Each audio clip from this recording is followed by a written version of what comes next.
પ્રભુ ઈસુના જીવંત અને પવિત્ર ત્રિએક નામમાં વાલા ભાઈઓ અને બહેનો, આપ સર્વને લોગોસ બાઇબલ સ્ટડી તરફથી હું પ્રેમી સલામ પાઠવું છું. આજનો દિવસ 20મી જુલાઈ 2024 અને શનિવારનો આ નવો દિવસ પ્રભુએ આપણા જીવનોમાં બતાવ્યો માટે પ્રભુનો ખૂબ આભાર માનીએ છીએ. આજનું જે પ્રોમિસ નીતિવચન તેનો 6ઠ્ઠો અધ્યાય અને 24મી કલમ, નીતિવચન 6 અને 24, તે તને ભૂંડી સ્ત્રીથી તથા પરનારીના જીભની ખુશામતથી બચાવવા માગે છે. ઈશ્વર પ્રભુ પુરુષને માટેનું આ ખાસ વચન છે અને આ વચનમાં પ્રભુનું જે પ્રોમિસ છે એ 7મી આજ્ઞા પાળવામાં ઉત્તેજન આપે છે. 7મી આજ્ઞા જે મૂસાની મારફતે યહોવાએ ઇસરાયેલી પ્રજાને અને આપણને જે 10 આજ્ઞા આપી, એમાંની 7મી આજ્ઞા તું વ્યભિચાર ન કરીશ, એ આજ્ઞા એ પાળવાને માટે અહીંયા પ્રોમિસ આપવામાં આવ્યું છે.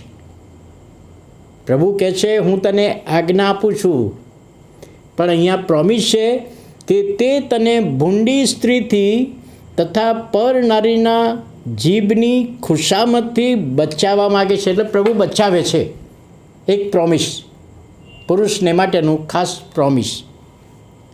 હવે જ્યારે ઈશ્વર કૃપાળુ તો છે, જૂના કરારમાં જોઈએ છીએ દાઉદ રાજાએ જે પાપ કર્યું, એણે માફી માગી, એને માફ કરવામાં આવ્યું, કૃપા એની પાસેથી લઈ લેવામાં ના આવી અને એના કુળમાં ઈસુનો જન્મ થયો. એટલે અહીંયા આગળ આ પાપ કરી બેઠા છે એવા લોકો માટે પણ છે કે પ્રભુ તો દયાળુ છે, પ્રભુ માફી આપે છે, પણ પુનરાવર્તન ના થવું જોઈએ, એક બાબત છે.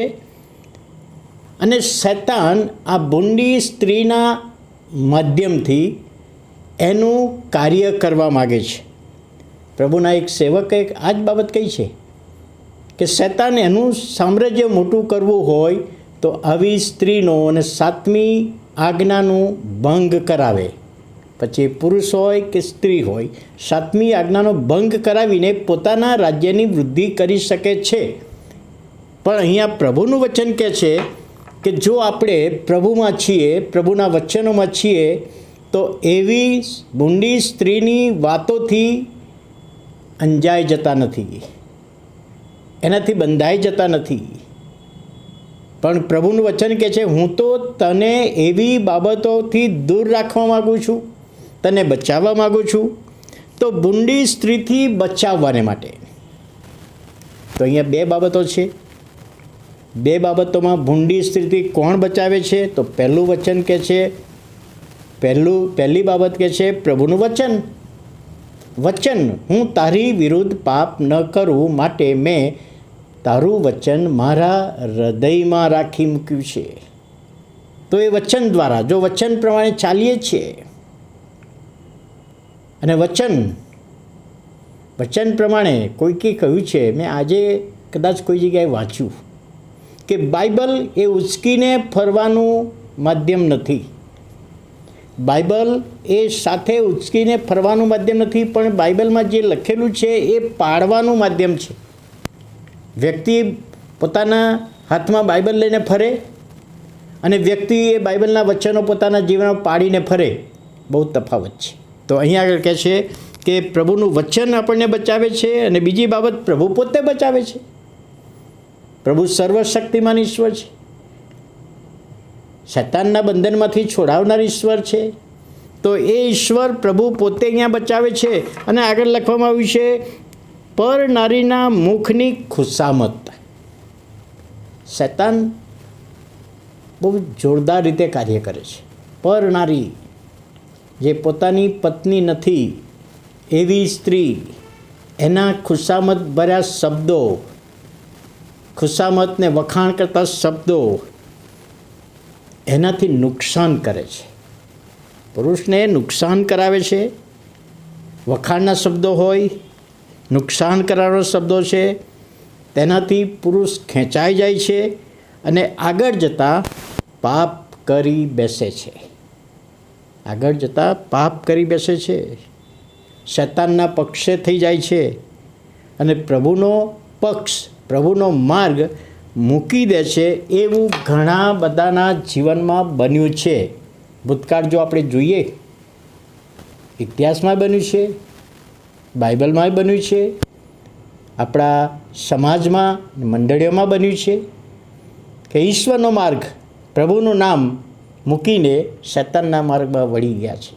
અને આ કારણ, અને એટલા માટે પ્રભુનું વચન જે પ્રોમિસ આપવામાં આવે છે, તે તને ભૂંડી સ્ત્રીથી તથા પરરાણીના જીભની ખુશામતથી બચાવવા માગે છે. એટલે પ્રભુ એવી બાબતોથી, એવા પાપથી બચાવવા માગે છે.